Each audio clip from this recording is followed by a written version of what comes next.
Noziyot surasi Makka da nozil qilingan 46 oyatdan iborat. Noziyot sug'uruvchilar degani. Bu yerda tanadan jonni sug'urib oluvchi farishtalar nazarda tutilgan. Surada qiyomat qoyim bo'lish jarayoni, Musa alayhissalom bilan Fir'avn o'rtasida o'tgan mojarolar, bu dunyoning foniy ekani kabi ilohiy o'gitlar bilan birga payg'ambar alayhissalomning dillariga tasalli berilgan.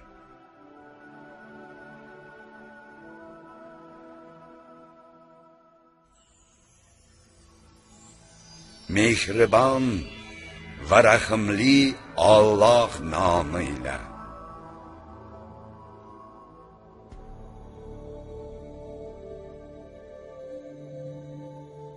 Qasamyod etaman, kofirlarning jonlarini badanlarining qa'ridan sug'urib oluvchi farishtalar bilan, mo'minlarning jonlarini osonlik bilan chiqarib oladigan farishtalar bilan, osmondan suzib tushuvchi, o'z vazifalarini ado etishda o'zib yuruvchi, Alloh buyurgan barcha ish tadbirini tuzib turuvchi farishtalar bilanki, albatta qayta tirilib hisobot berursiz.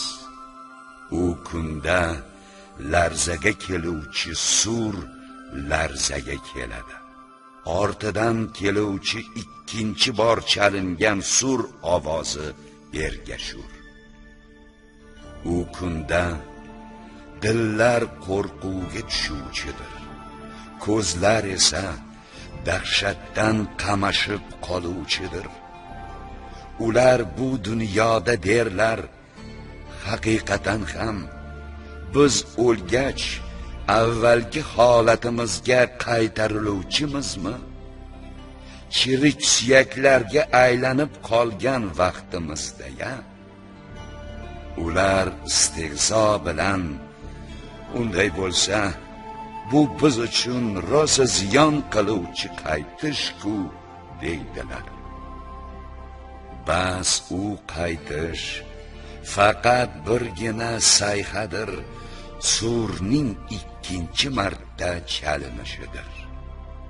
So'ngra ular birdan tirilib yer ostida bo'lib qolurlar. Ey Muhammad, sizga Musa bilan Fir'avn o'rtalarida kechgan voqealar xabari keldimi?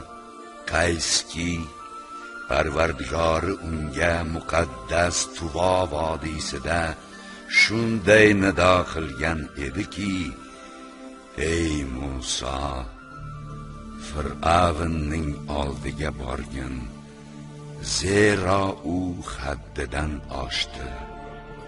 Bas unga ayt, sening kufrdan poklanishga xohishing bormi? Men seni Parvardigoring yo'liga hidoyat qilsam, bas sen u zotdan qo'rqsang. So'ng Musa unga bir ulkan mo'jiza ko'rsatdi.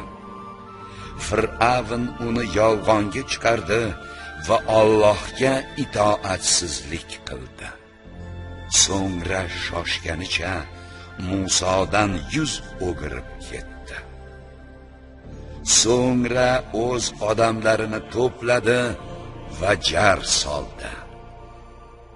Men sizlarning oliy Parvardigoringizdirman, dedi.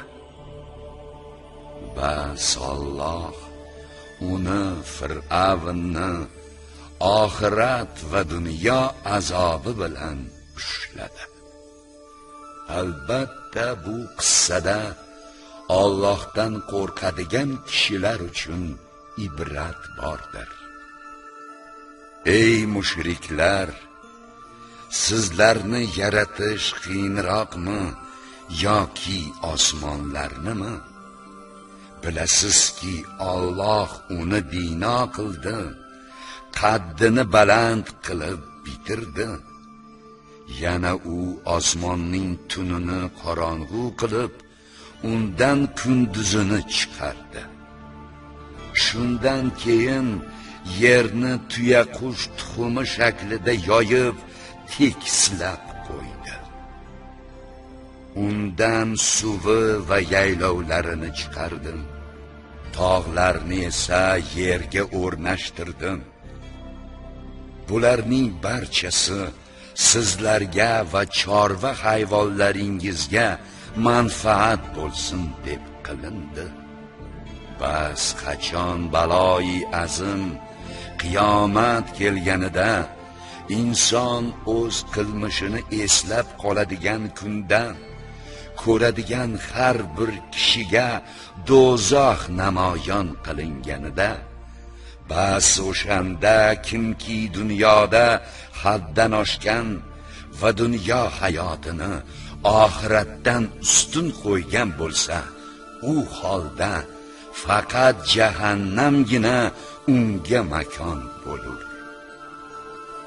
Ammo kimki Parvardigorining huzurida turishi va hisobot berishidan qo'rqqan va nafsini havolanishdan qaytargan bo'lsa, bas faqat jannatgina unga makon bo'lur. Ey Muhammad, mushriklar sizdan qiyomat qachon qoyim bo'lishi haqida so'rarlar. Siz qayoqdasiz? Uni zikr qilish, aytib berish qayoqda? Uning haqidagi ma'lumot faqat Rabbingizga borib to'xtar. Siz faqat undan qiyomatdan qo'rqadigan kishilarni ogohlantiruvchisiz. Ular uni qiyomatni ko'rgan kuni bu dunyoda qancha ko'p umr ko'rgan bo'lsalar ham, go'yo bir oqshom yoki choshgoh payti miqdoricha turgandek bo'lurlar.